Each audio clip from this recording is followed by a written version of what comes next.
bonjour à vous.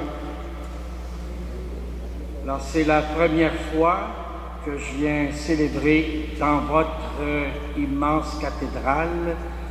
Je vais essayer de parler pour qu'on me comprenne, parce que le son d'une église à l'autre, ça varie. Alors, j'espère que mon débit ne sera pas trop rapide et que vous me comprendrez. Mon nom est Yvon Lavoie. Je suis entré une fois dans cette église et j'ai été curé pendant 8 ans à la paroisse Sainte-Marguerite-Marie sur la rue Ontario, qui est devenue aujourd'hui la mission Notre-Dame de la Guadeloupe des Latino-Américains. Alors le coin, je le connais, mais ici, dans votre cathédrale, c'est la première fois que je célèbre dedans. Alors ça me fait plaisir de célébrer avec vous cette Eucharistie dominicale. Alors, nous sommes rassemblés au nom du Père, du Fils et du Saint-Esprit. Amen. Dieu notre Père est la source de tout bien. Il envoie Jésus comme messager du bonheur à partager dès maintenant, qu'il vous donne la grâce et la paix. Béni soit Dieu, maintenant et toujours. Demandons au Seigneur de préparer nos cœurs à l'accueillir, à le célébrer. Dieu partage généreusement avec nous la parole et le pain. Reconnaissons les limites de notre miséricorde quand nous négligeons d'entendre les besoins qui s'expriment autour de nous. Seigneur Jésus, tu révèles la bonté de Dieu pour son peuple. Prends pitié de nous. Ô Christ, tu es venu parmi nous pour bâtir un monde meilleur. Prends pitié de nous. Seigneur, tu nous apprends à persévérer dans la générosité. Prends pitié de nous. Que Dieu Tout-Puissant nous fasse miséricorde, qu'il nous apprenne à partager à la hauteur de sa miséricorde et nous conduise à la vie éternelle. Amen.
Prions le Seigneur.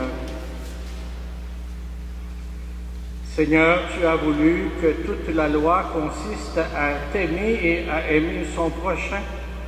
Donne-nous de garder tes commandements et de parvenir ainsi à la vie éternelle. Par Jésus-Christ, ton Fils, notre Seigneur et notre Dieu, qui règne avec toi et le Saint-Esprit, maintenant et pour les siècles des siècles. Amen.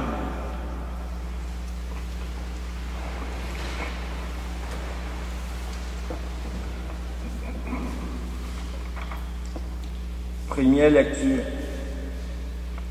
Lecture du livre d'Amos. Ainsi parle le Seigneur de l'univers. Malheur à ceux qui vivent bien tranquilles dans Sion, et à ceux qui se croient en sécurité sur la montagne de Samarie. Couchés sur des lits d'ivoire, vautrés sur leurs divans, ils mangent les agneaux du troupeau, les veaux les plus tendres de l'étable. Ils improvisent au son de la harpe. Ils inventent, comme David, des instruments de musique. Ils boivent le vin à même les amphores. Ils se frottent avec des parfums de luxe. Mais ils ne se tourmentent guère du désastre d'Israël. C'est pourquoi, maintenant, ils vont être déportés. Ils seront les premiers des déportés. Et la bande des vautrés n'existera plus. Parole du Seigneur.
Deuxième lecture.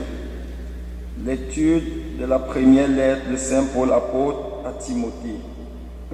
Toi, homme de Dieu, recherche la justice, la piété, la foi, la charité, la persévérance et la douceur. Mène le bon combat, celui de la foi.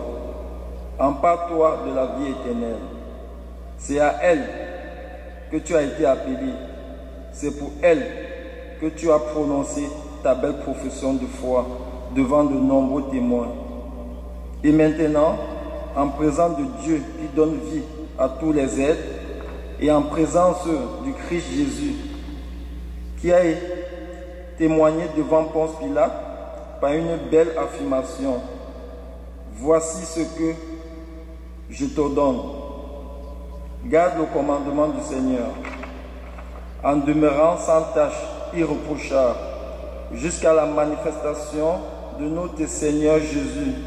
Celui qui le fera paraître au temps fixé, c'est Dieu, souverain unique et bienheureux, roi des rois et seigneur des seigneurs. Lui seul possède l'immortalité, habite une lumière inaccessible. Aucun homme ne l'a jamais vu et nul ne peut le voir. À lui, honneur et puissance éternelle. Amen. Parole du Seigneur.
Le Seigneur soit avec vous.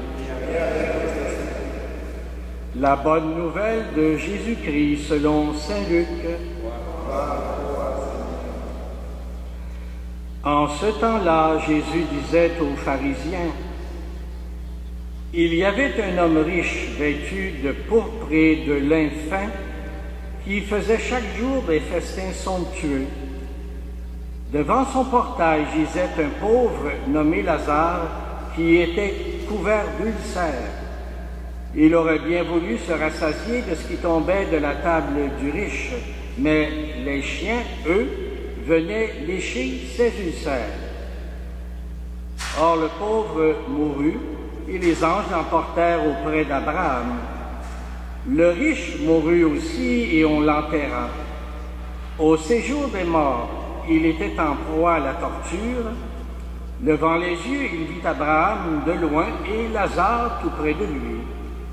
Alors il cria, « Père Abraham, prends pitié de moi et envoie Lazare tremper le bout de son doigt dans l'eau pour me rafraîchir la langue, car je souffre terriblement dans cette fournaise. » Mon enfant, répondit Abraham, « Rappelle-toi, tu as reçu le bonheur pendant ta vie et Lazare le malheur pendant la sienne. Maintenant, lui, il trouve ici la consolation et toi, la souffrance. Et en plus de tout cela, un grand abîme a été établi entre vous et nous pour que ceux qui voudraient passer vers vous ne le puissent pas et que de là-bas non plus on ne traverse pas vers nous. » Le riche répliqua, « Eh bien, Père, je te prie d'envoyer Lazare dans la maison de mon Père. En effet, j'ai 5 frères, qu'il leur porte son témoignage, de peur qu'eux aussi ne viennent dans ce lieu de torture. » Abraham lui dit, « Ils ont Moïse et les prophètes, qu'ils les écoutent. » « Non, Père Abraham, dit-il, mais si quelqu'un de chez les morts vient les trouver, ils se convertiront. » Abraham répondit, « S'ils n'écoutent pas Moïse ni les prophètes, quelqu'un pourra bien ressusciter d'entre les morts, ils ne seront pas convaincus. » Acclamons la parole de Dieu. Gloire à toi, Seigneur. Vous pouvez vous asseoir. Alors, les Saintes Écritures sont remplies d'images et de paroles qui provoquent, qui bousculent, qui parfois choquent, où on se dit, ben, oh, c'est fort ce qui est dit là. Hein? Mais autant, hein, dans l'Ancien Testament, que dans le Nouveau, quand Jésus parle, et oui, hein, il interpelle. Et la première lecture qu'on a entendue, le prophète Amos, hein, avec des images, là, vraiment, on voit, hein, on peut se faire un film en écoutant, un petit film dans notre tête, en écoutant le texte d'Amos, hein, qui dit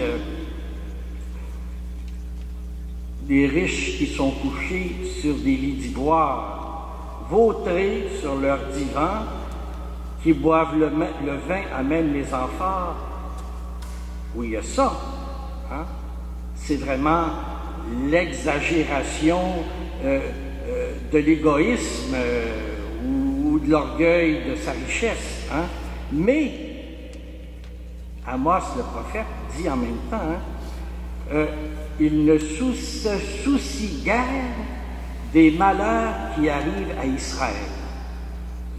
Il pourrait aider, ils ont tellement de pouvoir par l'argent, parce que ça sera la déportation qui va suivre bientôt.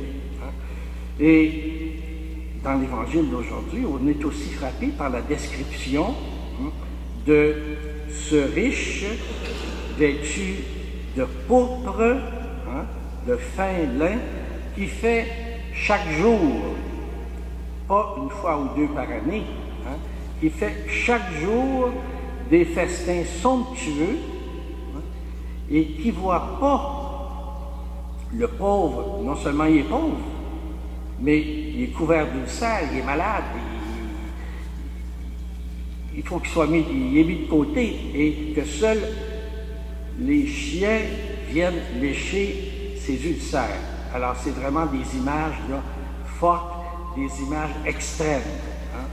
Et à l'intérieur de tout ça, c'est sûr que Jésus, quand il fait une parabole, veut nous parler de réalités plus grandes, veut nous parler d'autres réalités. Et je pense bien que c'est Paul, c'est Saint Paul dans la deuxième lecture, qui nous dit vraiment en quoi consiste ce message. Paul écrit à Timothée et qui lui dit, toi, l'enfant de Dieu, toi, la créature de Dieu, là, puis ça nous regarde nous autres aussi, là, mène le bon combat.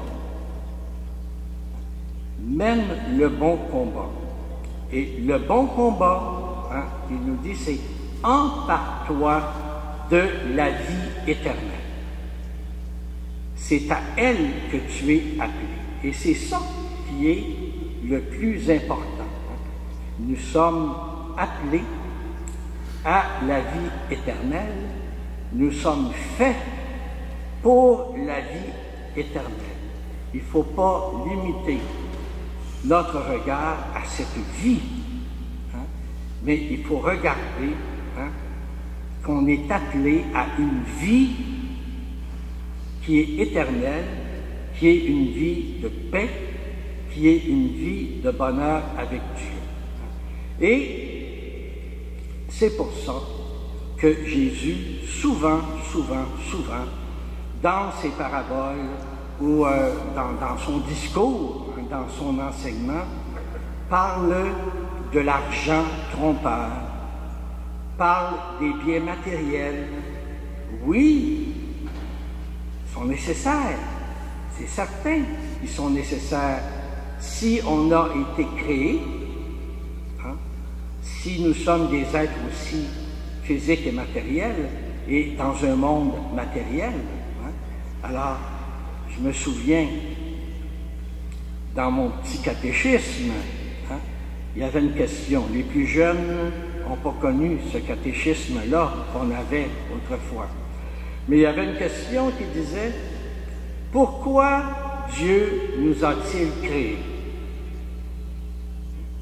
Pourquoi il a créé ce monde-là? Bon, c'était pour faire participer tout ce qu'il pouvait et tous ceux qu'il pouvait à sa vie, à l'éternité, au bonheur éternel. Mais pourquoi Dieu a-t-il créé l'être humain?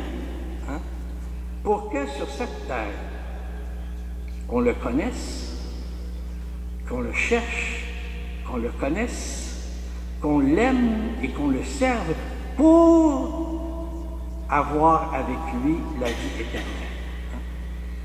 C'est sûr qu'on a l'impression, il y a un petit message à la télévision, là, un humoriste qui dit dans son message qu'il se pensait bien éternel, mais maintenant que 50 ans, il s'aperçoit qu'il ne l'est pas. Alors, mais on vit, je pense bien, beaucoup, dans la pensée, même si souvent c'est inconscient, qu'on est là pour tout le temps. Alors que Jésus nous dit, à travers ses paraboles, à travers son enseignement, qu'on est là pour préparer notre éternité.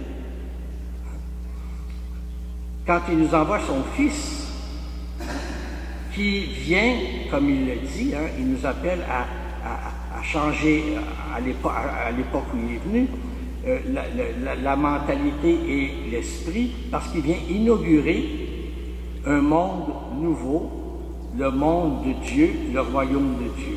Chaque fois qu'on dit de notre Père, on demande que ton règne vienne, hein, que notre monde, par notre participation, par notre travail, hein, devienne de plus en plus le monde de Dieu.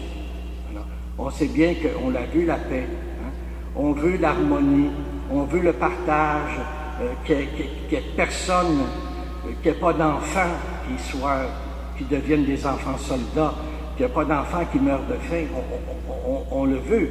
Hein? Bon. Que ton règne vienne, c'est le monde de Dieu, ça. Hein? Il est venu l'inaugurer, et avec tout ce qu'il nous a enseigné, il nous a demandé de nous mettre au travail, hein? De construire chacune avec notre pierre ce monde. Alors c'est pour ça que on se rappelle les paroles du Seigneur et qu'on est invité à ne pas regarder les biens matériels ou l'argent comme une fin, hein, mais comme un moyen de partager, de rendre le monde meilleur. Alors, dans cet évangile, hein, où le riche, qui est pris avec des souffrances et qui demande, envoie quelqu'un, il demande à Abraham d'envoyer quelqu'un dans sa famille pour les prévenir, de faire attention, puis de changer leur façon de vivre. Hein. Abraham dit, ils ont Moïse, ils ont les prophètes, ils ont tout cet enseignement, hein, qu'ils ont connu tout le temps. Alors, quelqu'un aurait beau ressusciter des morts, ils ne le croiront pas. D'ailleurs, Jésus ressuscite des morts et beaucoup ne le croient pas encore. Alors, à nous aussi, hein, le Seigneur nous dit, vous avez tout.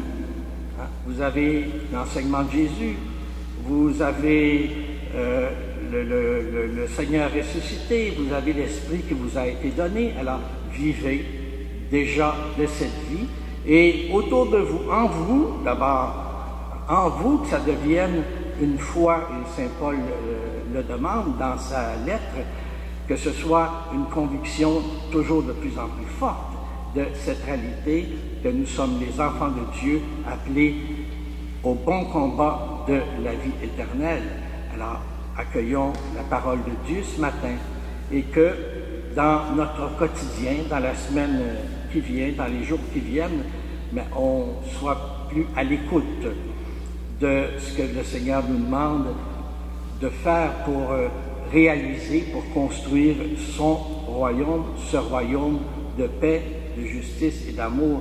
Et il nous le dit ailleurs dans l'Évangile, hein, j'avais faim, vous m'avez donné à manger, j'avais soif, vous m'avez donné à boire, j'étais un étranger, vous m'avez accueilli. Alors, venez, le royaume de Dieu, il est pour vous. Alors, c'est en vivant de cette façon-là, dans la compassion, dans l'accueil de l'autre, en mettant en pratique les enseignements de Jésus, que pour notre part, hein, même si c'est une tâche immense et énorme, on le voit bien, avec conviction, avec notre foi, on pose notre pierre pour construire ce royaume de Dieu.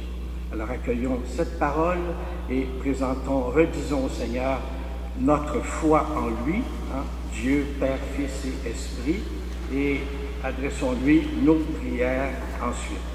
Alors si vous voulez bien vous lever, nous professons ensemble notre foi. Je crois en Dieu, le Père Tout-Puissant, Créateur du ciel et de la terre, et en Jésus-Christ, son Fils unique, notre Seigneur, qui a été conçu du Saint-Esprit, est né de la Vierge Marie, a souffert sous Ponce Pilate, a été crucifié, est mort et a été enseveli, est descendu aux enfers, le troisième jour est ressuscité des morts, est monté aux cieux, est assis à la droite de Dieu, le Père Tout-Puissant, d'où il viendra juger les vivants et les morts. Je crois en l'Esprit Saint, à la Sainte Église catholique, à la communion des saints, à la rémission des péchés, à la résurrection de la chair, à la vie éternelle. Amen. Dans la certitude d'être écoutés et exaucés, prions le Dieu de toute bonté. Pour que l'Église soit servante et pauvre et témoin devant tous que sa seule richesse est le Christ, prions le Seigneur.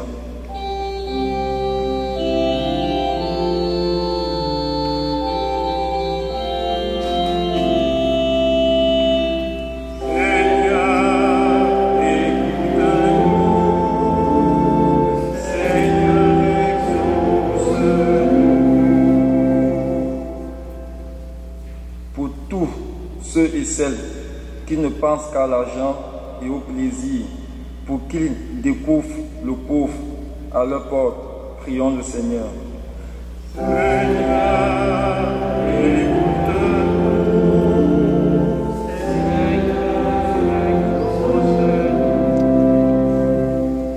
Pour ceux et celles qui sont aveuglés par la richesse, afin qu'ils deviennent sensibles à la misère de l'autre, tant économique que sur le plan de la foi, prions le Seigneur.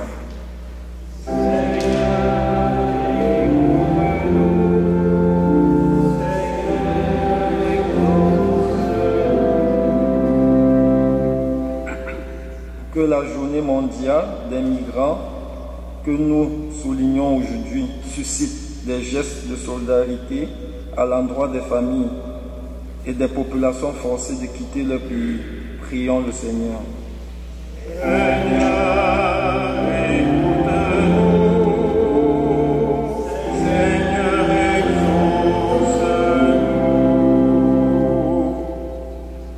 Dieu, Père des pauvres et des puissants, daigne répondre favorablement à notre prière. Nous te le demandons par Jésus, prophète de justice qui règne en notre monde, avec la puissance de l'Esprit Saint, maintenant et pour les siècles des siècles.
Tu es béni, Dieu de l'univers, toi qui nous donnes ce vin, fruit de la vigne, du travail des humains. Nous te le présentons, il deviendra le vin du royaume éternel.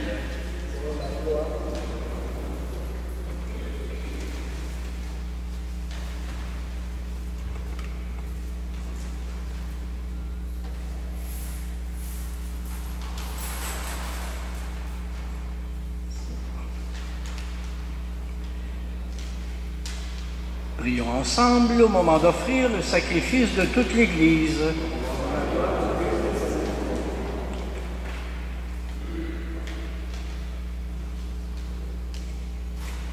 Dieu de miséricorde, accepte notre offrande, qu'elle ouvre largement pour nous la source de toute bénédiction, par Jésus le Christ, notre Seigneur. Le Seigneur soit avec vous. Élevons notre cœur. Rendons grâce au Seigneur notre Dieu. Vraiment, Père très saint, il est juste et bon de te rendre grâce toujours et en tout lieu par ton Fils bien-aimé Jésus-Christ, car il est ta parole vivante par qui tu as créé toutes choses. C'est lui que tu nous as envoyé comme Rédempteur et Sauveur, Dieu fait homme, conçu de l'Esprit Saint, né de la Vierge Marie, pour accomplir jusqu'au bout ta volonté et rassembler du milieu de toute l'humanité un peuple saint qui t'appartienne. Il étendit les mains à l'heure de sa passion, afin que soit brisée la mort et que la résurrection soit manifestée. C'est pourquoi, avec les anges et tous les saints, nous proclamons ta gloire en chantant d'une seule voix.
Toute sainteté, nous voici rassemblés devant toi et dans la communion de toute l'Église en ce premier jour de la semaine, nous célébrons le jour où le Christ est ressuscité d'entre les morts.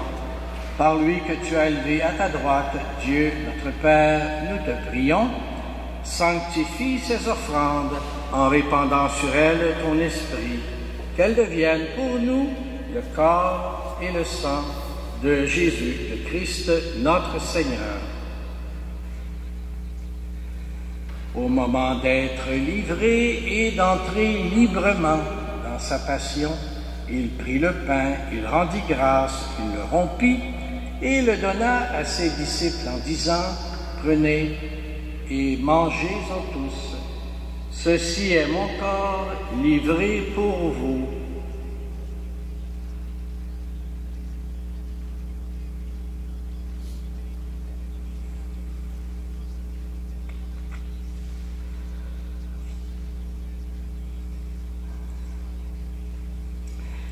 De même, à la fin du repas, il prit la coupe. De nouveau, il rendit grâce et la donna à ses disciples en disant, « Prenez et buvez-en tous, car ceci est la coupe de mon sang, le sang de l'alliance nouvelle et éternelle, qui sera versé pour vous et pour la multitude en rémission des péchés. Vous ferez cela en mémoire de moi. »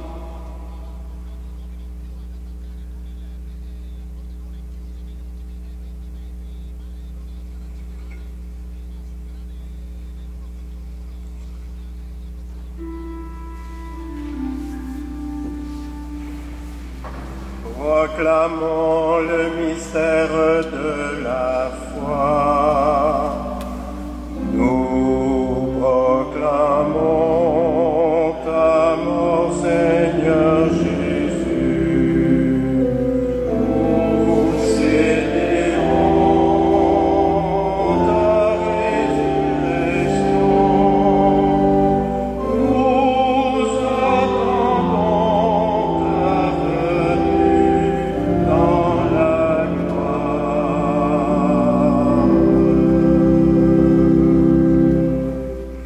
Faisant ici mémoire de la mort et de la résurrection de ton Fils, nous t'offrons, Seigneur, le pain de la vie et la coupe du salut, et nous te rendons grâce, car tu nous as choisis pour servir en ta présence. Humblement, nous te demandons qu'en ayant part au corps et au sang du Christ, nous soyons rassemblés par l'Esprit Saint en un seul corps. Souviens-toi, Seigneur, de ton Église, répandue à travers le monde. Fais-la grandir dans ta charité avec le pape François, notre évêque Christian et ses auxiliaires Thomas et Alain, et tous ceux et celles qui se partagent la charge de ton peuple.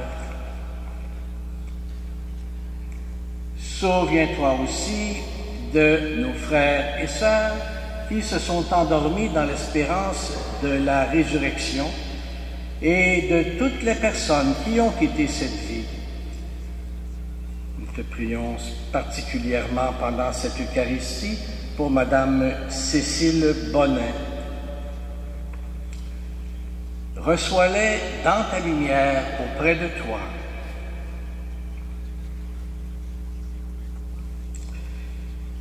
Sur nous tous, enfin, nous implorons ta bonté. Permets qu'avec la Vierge Marie, la bienheureuse Mère de Dieu, avec Saint Joseph, son époux, avec les apôtres, les saints et les saintes de tous les temps qui ont vécu dans ton amitié, nous ayons part à la vie éternelle et que nous chantions ta louange par Jésus-Christ, ton Fils bien-aimé. Par lui, avec lui et en lui, à toi, Dieu le Père Tout-Puissant, dans l'unité du Saint-Esprit, tout honneur et toute gloire, pour les siècles des siècles.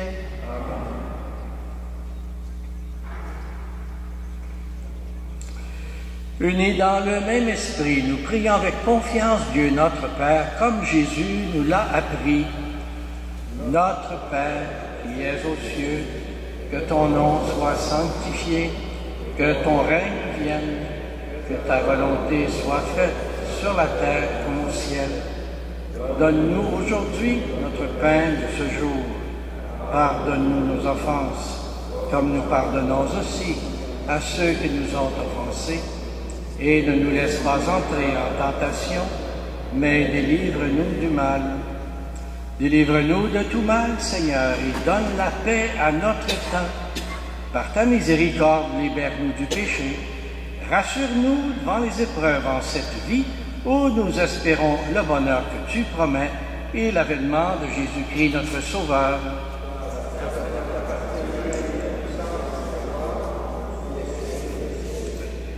Seigneur Jésus-Christ, tu as dit à tes apôtres, je vous laisse la paix, je vous donne ma paix. Ne regarde pas nos péchés, mais la foi de ton Église. Pour que ta volonté s'accomplisse, donne-lui toujours cette paix. Conduis-la vers l'unité parfaite, toi qui règnes pour les siècles des siècles. Que la paix du Seigneur soit toujours avec vous. Dans la charité du Christ, échangez un geste ou un signe de paix.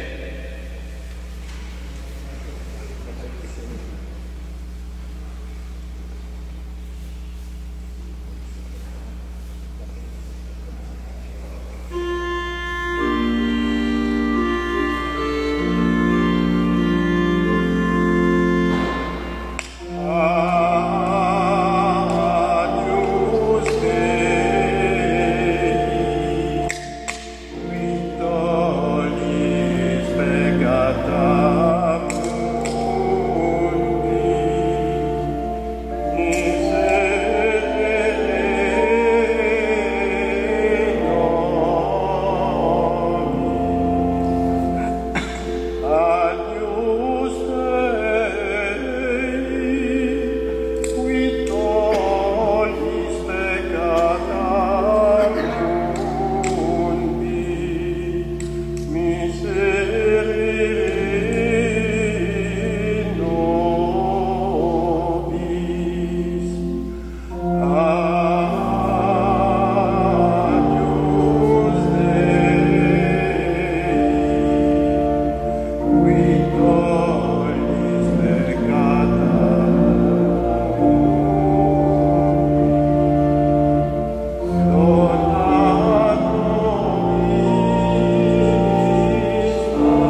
à la table du Seigneur. Voici l'agneau de Dieu qui enlève le péché du monde.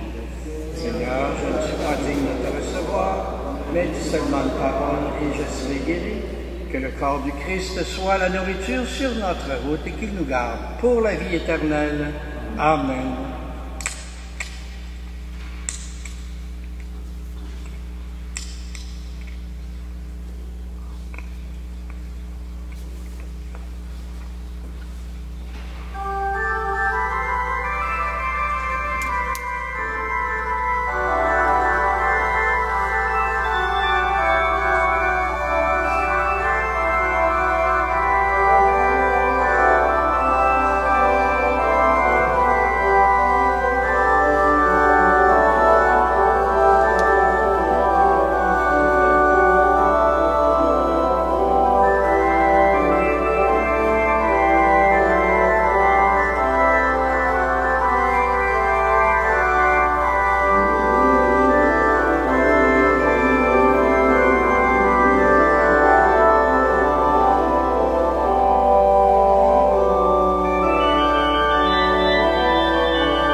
cette fin de semaine, hier samedi et aujourd'hui dimanche, 28-29 septembre, à la sortie des messes, aura lieu la collecte pour les besoins de l'Église canadienne. Par votre contribution à cette collecte, vous aussi pouvez collaborer avec les évêques du Canada dans leur ministère. Prions ensemble le Seigneur. Que cette Eucharistie, Seigneur, renouvelle nos esprits et nos corps et nous donne part à l'héritage glorieux de celui qui nous unit à son sacrifice lorsque nous proclamons sa mort, lui qui vit et règne avec toi et le Saint-Esprit, maintenant et pour les siècles des siècles. Amen. Que le Seigneur demeure avec vous. Que Dieu Tout-Puissant vous bénisse, le Père, le Fils et le Saint-Esprit. Une bonne semaine à vous. Allez dans la paix et la joie du Christ.